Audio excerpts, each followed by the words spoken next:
បាទជំរាបសួរក៏ដូចជាសួស្តីដល់ពុកម៉ែបងប្អូនទាំងអស់គ្នា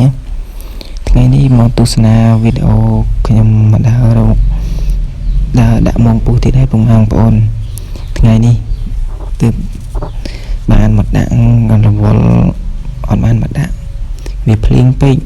មិញហ្នឹងមុនហ្នឹងវាភ្លៀងឡងវារាំងមកដាក់ហើយអីហើយ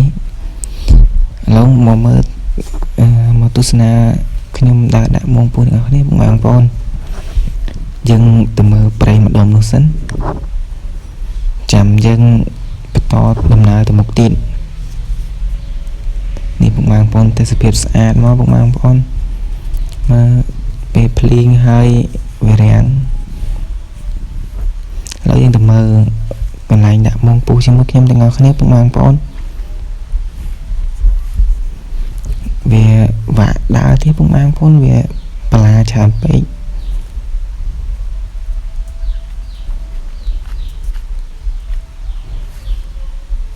នេះពុកម៉ែបងប្អូនឥឡូវយើងមកមើលព្រៃម្ដុំនេះសិនចាំមើលវាទំនងអត់វាមានរនមានអីគួរឲ្យចង់ដាក់អត់ពុកម៉ែបងប្អូនហើយវានៅមាត់គីឡូផងអីផងពុកម៉ែបងប្អូនយើងមកអឺតមើលសិនពុកម៉ែបងប្អូន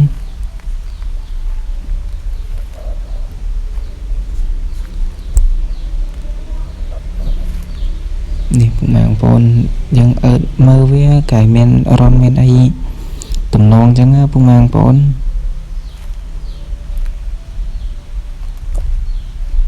ពេលយើង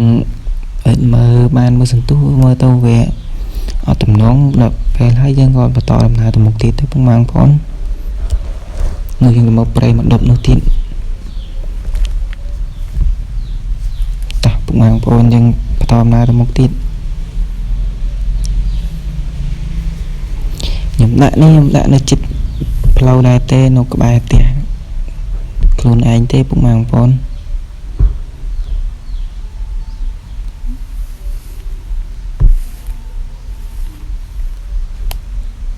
នេះពុកម៉ែបងប្អូនយើងខ្ញុំមកដាក់តាមម្ដាយទេពុកម៉ែបងប្អូនថ្ងៃនេះគឺយើងអត់បានយកមកដាក់ច្រើនទេវាទើបរាំងភ្លៀងពុកម៉ែបងប្អូនឥ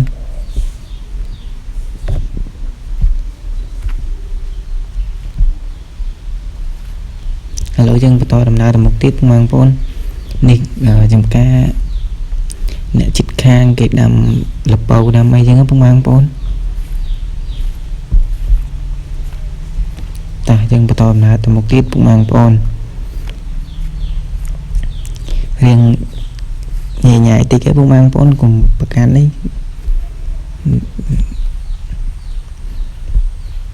អត់មានអ្នកកាន់កាមេរ៉ាឲ្យផងមកម្នាក់ឯង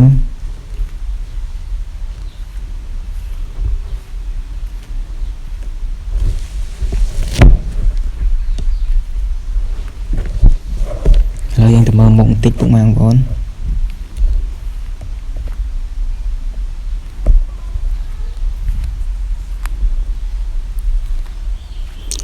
ឥឡូវយើងទៅដល់ព្រៃម្ដុំហ្នឹងហើយពុកម៉ែបងប្អូននោះនៅមុខហ្នឹង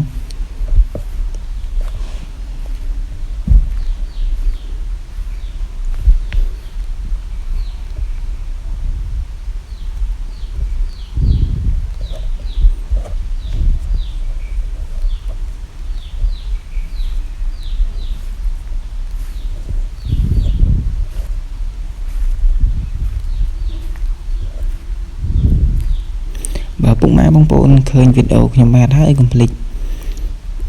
ជួយចុច like share subscribe និងដាក់សញ្ញាកណ្ដឹងឲ្យខ្ញុំបានម្នាក់មួយផងបើពុកម៉ែបងប្អូនក៏ស្រឡាញ់ពេញចិត្តអីឥឡូវយើងទៅមើលប្រឡងដាក់មកពុកម៉ែបងប្អូន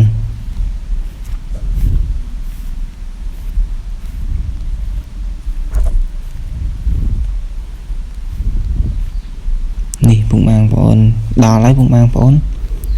ប្រឡងនេះអែមកពុកម៉ែបងប្អូនអើយឡងខ្ញុំអត់បានថតអាកន្លែងរនលេងមកពុកម៉ែបងប្អូនតវោកនេះធំមកពុកម៉ែបងប្អូន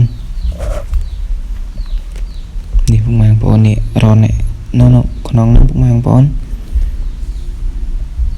ពេលហើយយើងក៏ ធ្វើដំណើរទៅមុខតិចទៀតយើងមើលដាក់ប្រឡោះណាអីប្រឡោះណាអញ្ចឹងពុកម៉ែបងប្អូន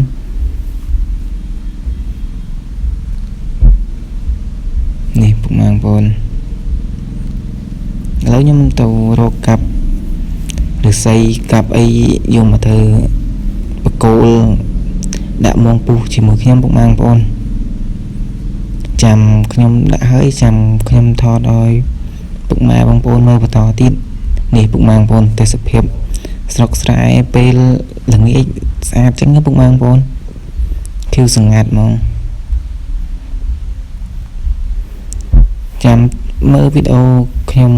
ដាក់ហើយចាំខ្ញុំថតឲ្យមើលទៀតពុកម៉ែបងប្អូនប្រឡងថ្មីមិនប្រឡងថ្មីអែហ្មងប្រឡងថ្មី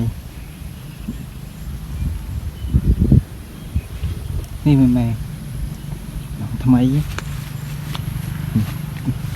ព្រៃមកដប់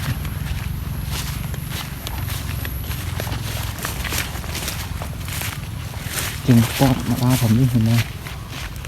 នេះព្រៃមកដុំប៉ុណ្ណាណី